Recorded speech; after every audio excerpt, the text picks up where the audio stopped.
In their short time in the NHL, the Vegas Golden Knights have built a reputation as a speedy, hard-working, relentless forechecking team that's better than the sum of the good but not great parts they assembled in the expansion draft last June.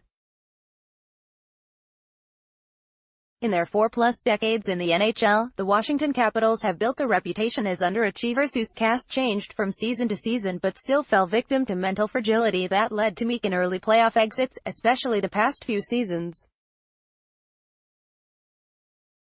The Golden Knights, limited to 3 goals and pressured into defensive mistakes in losing the second and third games of the Stanley Cup Final, must get back to their old identity to keep their dream season going. The Capitals, who have taken a deserved 2-1 series lead on the backs of their superstars and their depth players, hope to take a significant step towards shedding their old identity as losers when the final resumes Monday night at Capital One Arena. Advertisement: both teams know they've reached a defining moment. Right now everyone's starting to write us off. It's not something we're not used to, said Vegas second-line winger David Perron, who was held without a shot on Saturday for the second straight game. We lost the first game against Winnipeg. We had a lot of media thinking we'd get run over the entire series against them. We find a way to win 4 in a row, win in 5. We're in a familiar situation with a lot of doubters. It's fine with us. We have to step up and play the right way, play the way that made us successful. Washington has made that difficult with cohesive work in the neutral zone and a physicality that has made the Golden Knights turn over the puck too often. The Capitals have been getting scoring from stars Alex Ovechkin and Yevgeny Kuznetsov and from bottom 6 forwards Lars Eller and Devontae Smith-Pelly, but the Golden Knights' top 2 lines have been largely silent the past 2 games. The top trio of Jonathan Marchessault, William Karlsson and Riley Smith produced some good chances Saturday, but they were thwarted by Washington goaltender Braden Holtby.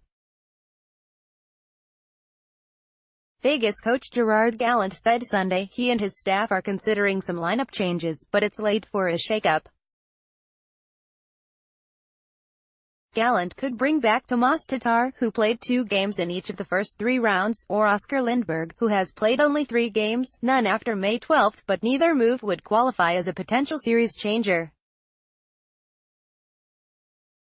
Alexander Ovechkin takes a breather during a break and played during Game 3 of the Stanley Cup Final. Alex Brandon, Associated Press: still, something might be better than nothing, which is what they've been getting from their top 6 forwards. Washington is working hard, they're competing real hard. They're playing great hockey right now, so we've got to step up our game, Gallant said. In the 3 games, we haven't been good enough. And if we don't step up our game, the same result is going to happen Monday night. We'll see what we're made of. The Capitals appear to be made of sterner stuff than their immediate predecessors, who compiled the NHL's top regular season record each of the past 2 seasons but were eliminated in the second round.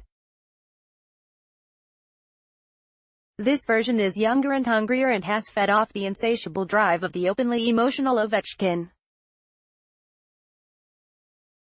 This group also is smart enough to remember its playoff history and is determined not to repeat it.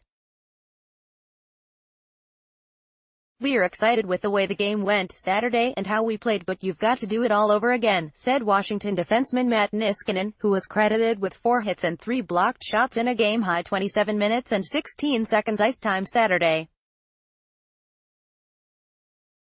It's a huge opportunity for us Monday, and I think we'll be ready to go. I think we've learned enough hard lessons in the past to not let opportunity slip away. The odds are now with the Capitals. According to the NHL, 21 of 27 teams that took a 2-1 lead in the final by winning Game 3 have won the Cup, though the last 3 instances, Tampa Bay in 2004, Chicago in 2013 and in 2015, were exceptions.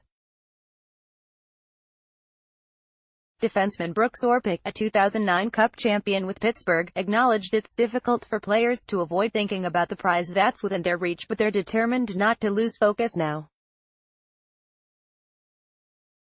We've been down in series and come back in 3 of those, so we know being up in a series doesn't guarantee you anything, said Orpik, who said he got the wind knocked out of him on a hard hit from former teammate James Neal in the second period Saturday but did not suffer a head injury.